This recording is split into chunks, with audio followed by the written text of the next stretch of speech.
So this is it now. We've reached the peak. Johnny Ive has been drafted in to design the first electric Ferrari coming in 2026, I think. So that's it now. We've had a good run over a century. So allow us to look at the past, some cars, yeah?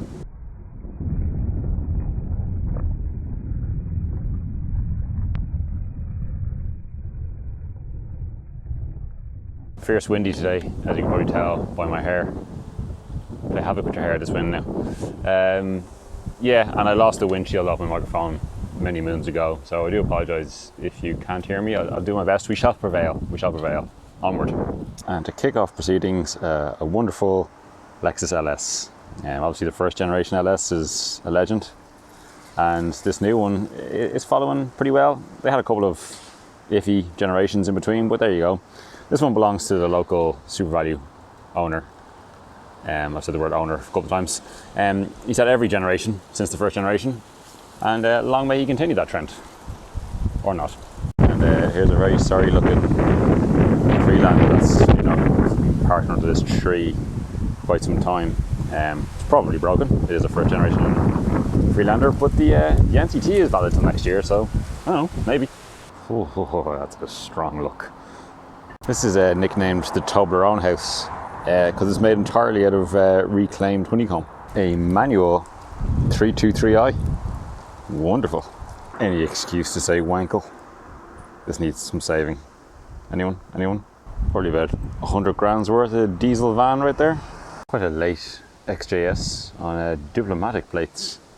A car that's aging very well, I must say. Pre-facelift 166 Bravissimo. Got a Busso V6 in it too. Who cares about the lacquer peel? The Toyota Taz, a South African continuation of the Corolla. Red on red. Brave.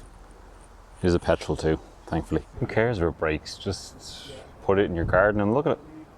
Excellent.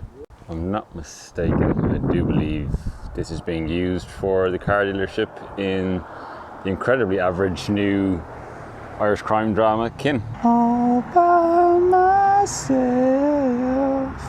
I don't wanna be. It's a good reg. Serious tax bill. Assuming taxes are paid. E36 M3 and an S600. Yeah, that's some surefire way to break your heart. The Rover Streetwise. Yeah, kind of ahead of its time, really, when you think about it. Semi off-road crossover kind of thing, pretending. Missing some of its pseudo cladding. Good luck finding that. When was the last time you saw a white 206? Especially a fully body coloured white 206. Left-hand drive too. No words necessary really, is there? Arguably the last great M car in a great colour. Shapes on a manual. Brakes are quite rusty too. So this is the pothole I broke my foot in. And if you notice, it's covered in leaves and dirt, so you don't actually see it. And it goes quite far down. I'm going to sue you, cancel.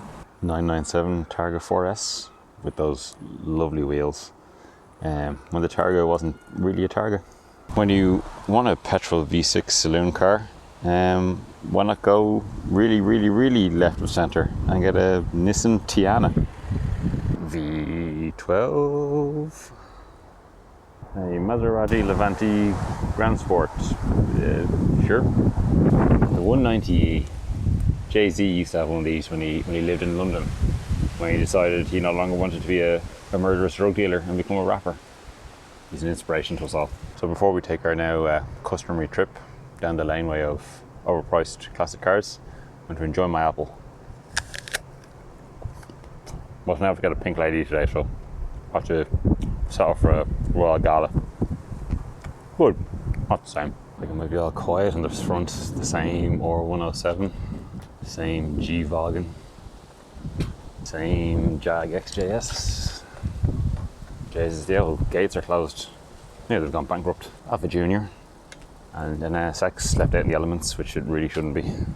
For the love of God, do something with this. It upsets me seeing it so decrepit. P38, 124 Coupe. Really not my bag, but you know, each to their own. Gonna wrap things up there now.